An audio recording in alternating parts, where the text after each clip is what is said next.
Hi friends, आज हम लोग कॉन्ट्रैक्ट अकाउंट्स के बारे में पढ़ेंगे। हमारे cost accounting BCom third year के लिए स्पेशली मैंने ये आज चैप्टर बनाया है as per my previous video.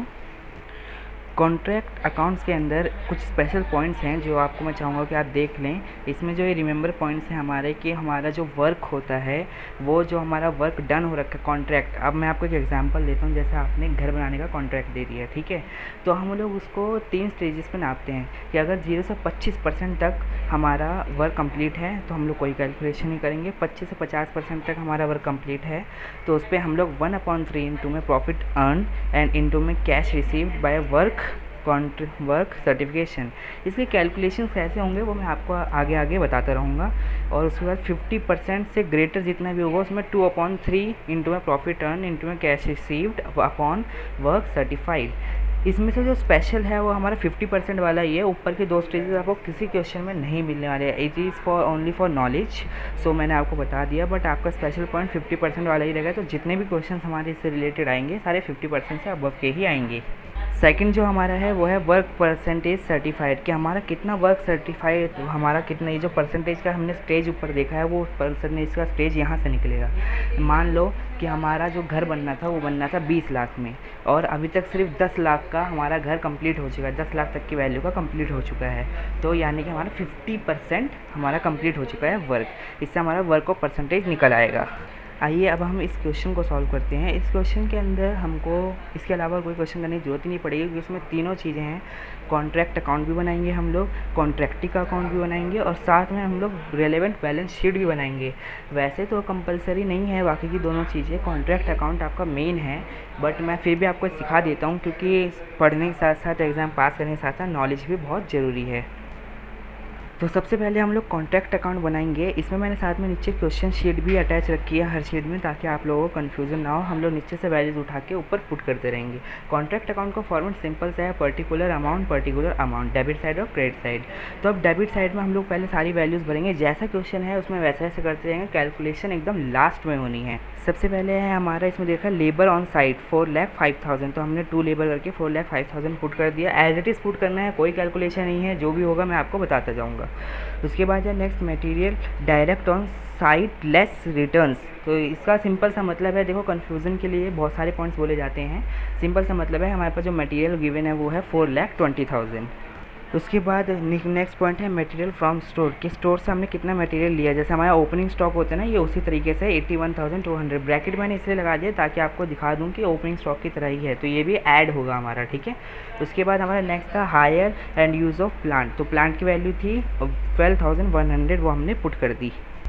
और जैसे हमारे एक्स्ट्रा एक्सपेंसेस है, आपका ये हो गया डायरेक्ट एक्सपेंसेस, ओवरहेड्स, तो ये सारे हम बारी बारी पुट कर देंगे। आपका ओवरहेड हो गया और डायरेक्ट एक्सपेंसेस हो गए 23,000। साथ में जो एक्रूड दे रखा है, देखो अब हमने जब वेजेस डाले तो हम वेजेस के साथ ऐड कर सकते थे वेजेस एक्रूड, मतलब आउटस्टैंडिंग वेजेस जो हमारे ऊपर लाइबिलिटी है और हमने अभी तक पे नहीं किया, हमारा एक्सपेंस है, तो वो हमने या तो अलग से लिख दो चाहे प्लस करके लिख दो, बात एक ही है। देखो एंट्री सही होनी चाहिए, फॉर्मेट हमारा अपनी तरफ से हम लगा सकते हैं, बस कॉन्सेप्चुअल आपका सही होना चाहिए।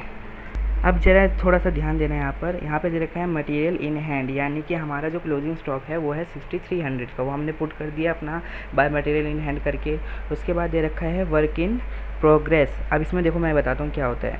आपको क्वेश्चन में आप चेक कर रहे हो, इसमें दे रखा है आपको वर्क नॉट येट सर्टिफाइड, मतलब 16,500 हमारा वर्क तो हो रखा है लेकिन हुआ है, कंप्लीट हुआ है कि नहीं। देखो अजम्पशन पे चलता है हम लोग, जो कॉन्ट्रैक्ट कॉस्ट अकाउंटिंग जो है हमारी वो हमेशा अजम्पशंस के बेसिस पे होती है। हमें अभी एक्चुअल पता नहीं है कि 16,500 का हमारा एक्स्ट्रा वर्क कंप्लीट हुआ है कि नहीं, तो ये है अनसर्टिफाइड। लेकिन नीचे आपको अमाउंट दे रखा है वह amount certified by the corporate engineer.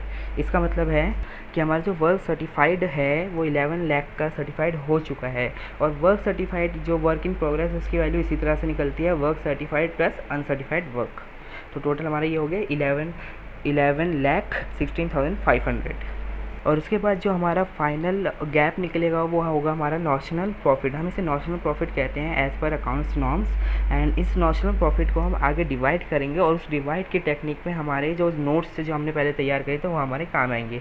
वो देखो आप कैसे, पहले तो हम परसेंटेज ऑफ वर्क निकालेंगे। उसके लिए सिंपल सा वर्क सर्टिफाइड हमारा कितना है 11,000 है, 11 लाख है सॉरी। और हमारे कॉन्ट्रैक्ट की वैल्यू कितनी है एज़ पर क्वेश्चन 12,50,000, तो हमारा ये हो गया 88%। अब 88% यानी 50 ये तीसरे वाले उसका मैंने कहा था ना, तो 50% से अब जितना भी होगा उस पर 2/3 वाला फॉर्मूला लगेगा, तो हमें वही पुट करना है। इसलिए मैंने आपको कहा कि तीसरा वाला मेन है, उसी को इस्तेमाल करो। तो उसको निकाल के हम लोग P&L अकाउंट में, देखो हमारे पास नॉशनल प्रॉफिट है, नॉशनल प्रॉफिट है 1,35,000 का। वो दो जगहों पे जाता है, एक जाता है P&L में और एक जाता है रिजर्व में। जो भी वैल्यू बचती है वो रिजर्व में जाती है। तो हम इस फॉर्मूले के ज़रिए हम लोग निकालते हैं हमारा प्रॉफिट एंड लॉस कितना है। नॉशनल प्रॉफिट था इसलिए प्रॉफिट होगा, तो प्रॉफिट हम लोग वैल्यू निकालेंगे 2/3 इंटू में cash receive. Cash receive question पर लिखा हुआ था 8,80,000 और वर्क सर्टिफाइड है 11 लाख। तो उसके हिसाब से जो हमारा वैल्यू निकलेगा P&L का वो है 72,000। 72,000 के बाद हमारा जो रिज़र्व बच जाएगा 63,000 का। तो ये हमारा कॉन्ट्रैक्ट अकाउंट फाइनल हो गया। नाउ हम देखेंगे कॉन्ट्रैक्टीज अकाउंट। वो कॉन्ट्रैक्टी अकाउंट क्या है? जिसने कॉन्ट्रैक्ट दिया है तो उसका अकाउंट में क्या आना चाहिए, आप खुद सोचो। कॉन्ट्रैक्टी ने क्या करा है? हमने तो कॉन्ट्रैक्ट अकाउंट कंप्लीट कर लिया।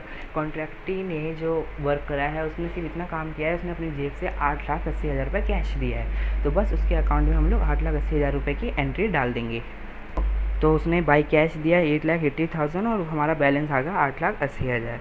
अब हम लोग बैलेंस शीट चेक करते हैं। बैलेंस शीट के फॉर्मूले में, बैलेंस शीट का जो फॉर्मेट है वो सिंपल आपको पता है, लायबिलिटी और एसेट वाला है। तो उसमें हम देखते हैं, पहले हमें दे रखा है वर्क इन प्रोग्रेस। क्योंकि हमारी एसेट है, इसमें एसेट में हम लोग डालेंगे वर्क इन प्रोग्रेस। याद रखना ये बैलेंस शीट हम लोग जो बना रहे हैं ये हमारा कॉन्ट्रैक्ट से जुड़ा हुआ है। तो वर्क इन प्रोग्रेस हमारा 11 लाख था, उसमें अनसर्टिफाइड वर्क हमने ऐड करा तो ये हो गया 11,16,500। अब इसमें हमने रिज़र्व माइनस करा और कैश रिसीव्ड माइनस करा, क्योंकि हमारे पास इतना बैलेंस है। तो टोटल हमारे पास जो वैल्यू बचेगी वर्क इन प्रोग्रेस की 1,73,500 बचेगी। वैसे तो आप ये जो रिज़र्व है और कैश रिसीव्ड है ये हम लोग लायबिलिटी साइड में डालते हैं। आप क्योंकि अब ये फॉर्मेट है तो इसलिए इसमें माइनस कर, चाहे इधर से लेस करो चाहे आप लायबिलिटी साइड में दिखाओ, दोनों बातें सेम है, कोई फ़र्क नहीं पड़ता। ठीक है। उसके बाद आपका जो सिंपल है वेजेस एक्रूड और डायरेक्ट एक्सपेंस एक्रूड, ये तो हमारी लायबिलिटी होती है, लायबिलिटी साइड में शो करेंगे। और हमारे हाथ में एसेट कितनी बची है, मटेरियल इन हैंड 6,300, वो हमने एसेट साइड में दिखा दिया। अब हमने इसमें टोटल नहीं करना है, बस इतना डाल के छोड़ देना है। क्यों? बैलेंस शीट हमारी कब मैच होती है? जब हमारी इसमें पूरे के पूरे कॉन्ट्रैक्ट वगैरह और हमारे जितने एसेट्स हैं, लायबिलिटीज है, सब वैल्यूज़ को डालने के बाद जो हमारी बैलेंस शीट है वो मैच करती है। आपने सिर्फ बैलेंस शीट में आइटम शो करें कि हमारे कॉन्ट्रैक्ट से रिलेटेड वैल्यूज़ कहाँ कहाँ पे क्रेडिट की जाती हैं। ठीक है। बस यहीं पे आपको कॉन्ट्रैक्ट अकाउंट ख़त्म होता है। कॉन्ट्रैक्ट अकाउंट में सबसे स्पेशल जो है वो है आपका कॉन्ट्रैक्ट अकाउंट और कॉन्ट्रैक्टीज और बैलेंस शीट। सिर्फ मैंने इसलिए सिखा दिया, बाई चांस अगर बहुत किस्मत ख़राब हुई तो ही ये क्वेश्चन आएगा, वरना नहीं आएगा। So stay connected for new updates.